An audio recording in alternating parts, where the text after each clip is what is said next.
Hi friends, welcome to my channel. Yesterday I have given a clear-cut idea about TOEFL listening sample questions of December 18th to 22nd. Okay, now I have ready to give you a clear-cut idea about TOEFL speaking. In this video we are going to know the three levels, three sample questions model. See here. Okay. నేను మీకు ముందుగానే చెప్పినట్లుగా ఇక్కడ ఈ video యొక్క డిస్క్రిప్షన్లో మనకి మీకు ఈ లింక్ పెడతాను, ఈ పీడిఎఫ్ లింక్.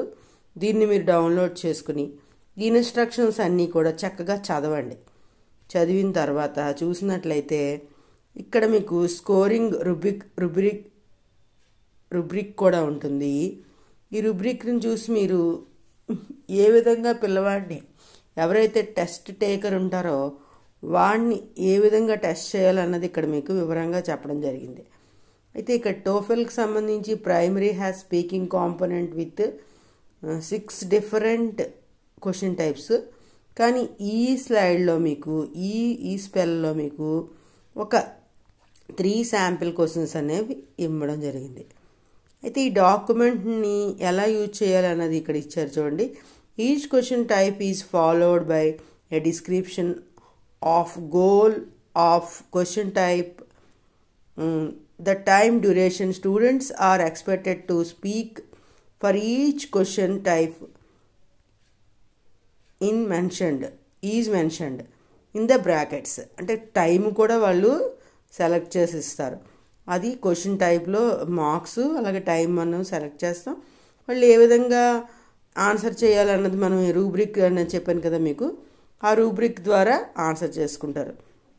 అలాగే the instruction describe what is expected of each question type and in some cases contain examples and other details that can aid in preparation and practice. ఇక్కడ మీకు ఇంకా వీళ్ళు ఇచ్చిన డీటెయిల్స్ కాకుండా మీరు కొన్ని యాడ్ చేసుకుంటూ వాళ్ళకి ప్రిపేర్ చేయించడానికి ఉపయోగపడే విధంగా ఈ పీడిఎఫ్ని ఇవ్వడం జరిచారు. అయితే ఫస్ట్ చూసినట్టయితే క్వశ్చన్ టైప్ 1లో కామన్ గోల్ అనేది ఏంటంటే express basic emotions, feelings and ఇక్కడ చూసినట్టయితే ఒపీనియన్స్. ఇక్కడ వీళ్ళకి ఈ శాంపిల్ క్వశ్చన్కి సంబంధించి 15 seconds మాత్రమే వాళ్ళు they have given only 50 seconds for test taker to fulfil this question type common goal వాళ్ళది. ఇన్స్ట్రక్షన్స్ చూడండి. Choose 1 picture from the given below and express some thoughts or opinions about it.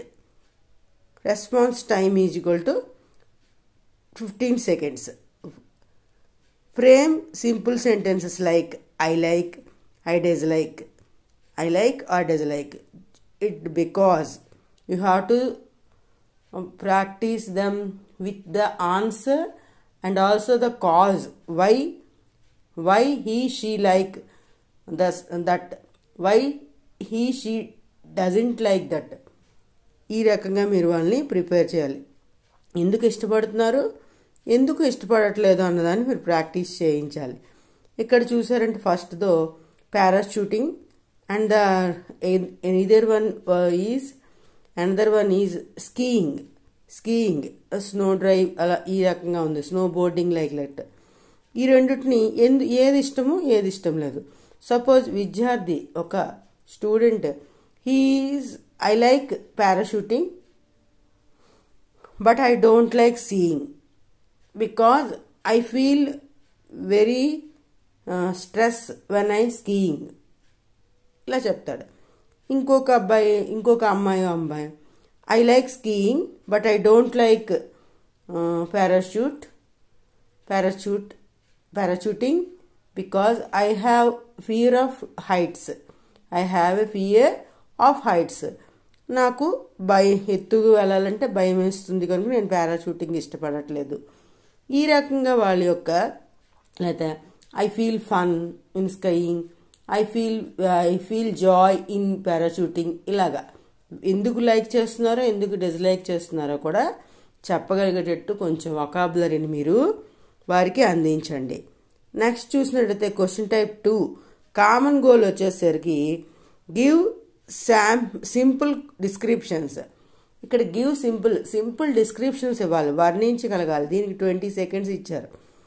అంటే ఇక్కడ ఒక పిక్చర్ని ఇచ్చి వాటిని observe చేయమని చెప్తారు.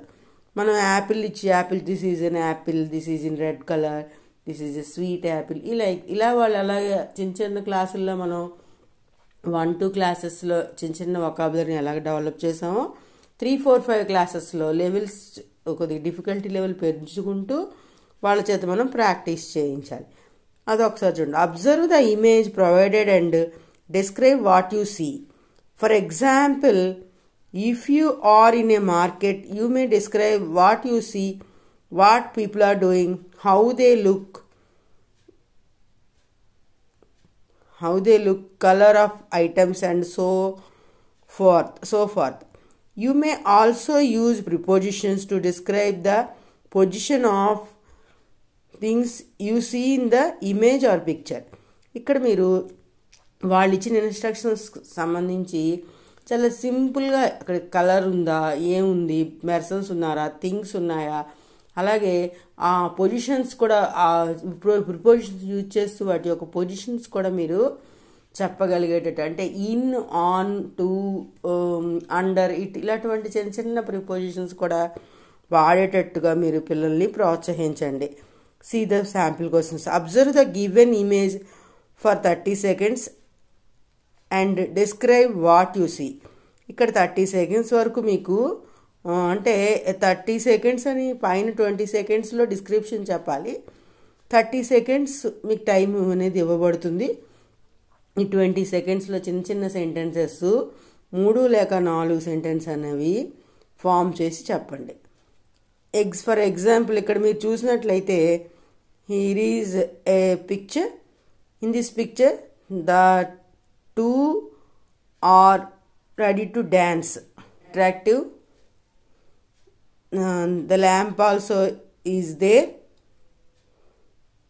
and some persons are carrying instruments, music instruments. ఈ రకంగా మీకు తెలిసిన వాటి సంబంధించి ఏదో ఒక వాళ్ళు చెప్పిన వాటిని కరెక్ట్ చేస్తూ మీరు వారికి చేయించవచ్చును.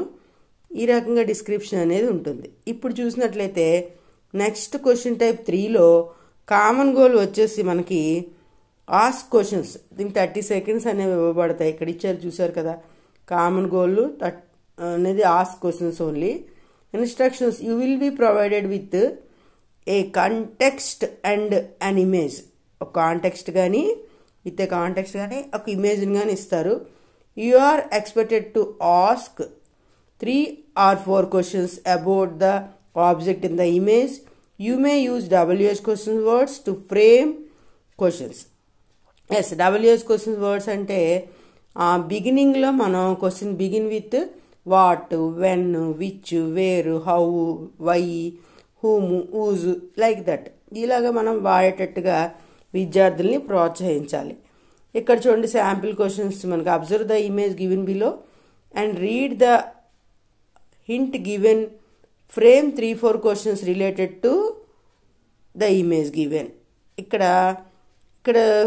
మీకు వీళ్ళు ఏం చేశారంటే మీకు హింట్ కూడా ఇచ్చారు. అలాగా what are they doing, what are they working, how many people are there in the picture, how many trees are there in the picture, what. ఇక్కడ చూసినట్లయితే వాట్తోని, వేర్తోని, హౌతోని క్వశ్చన్స్ అనేవి ఫామ్ చేశారు. హ్యావ్ యూ సీన్, ఇప్పుడు హ్యావ్తో మనకు అనేది మనకు లేదు కనుక మనం కాంప్లికేట్ చేసుకోకుండా ఈ టైప్ క్వశ్చన్స్ని విద్యార్థులకి మీరు ప్రిపేర్ చేయించాలి. సపోజ్ ఇక్కడ వీళ్ళు ఇంకో పిక్చర్ అనేది ప్యారలల్గా ఇవ్వడం లేదు, ఇచ్చి ఉంటే వాటి గురించి మనం ప్రాక్టీస్ చేయిస్తాం. అలాగే మీరు కూడా మీ చుట్టుపక్కల మీ పరిసరాల్లో ఉన్న లోకల్ రిసోర్సెస్ నుంచి ఏదైనా ఒక స్లైడ్ కానీ ఒక ఇమేజ్ని కానీ లేకపోతే ఒక ప్రీ రీడింగ్ పేజ్ని కానీ తీసుకుని దాని మీద మీరు ఆల్రెడీ ప్రీ రీడింగ్ మన టెక్స్ట్ బుక్లో పేజెస్లోని క్వశ్చన్స్ అనేవి ఉంటాయి. వాటిని ఓరల్గా 3, 4, 5 క్లాసెస్కి చెప్పమంటారు. కొన్నిసార్లు 5th క్లాస్కి అయితే రిటర్న్గా రాయిస్తాము. ఆ ప్రీ రీడింగ్ పేజ్ని యూజ్ చేసుకుని మీరు ఇక్కడ శాంపిల్ క్వశ్చన్స్ తయారు చేసే విధంగా వాళ్ళని ప్రోత్సహించండి. Okay friends, thank you for watching. If you have any doubt, please put in comment box. I will reply soon. Thank you. Bye bye.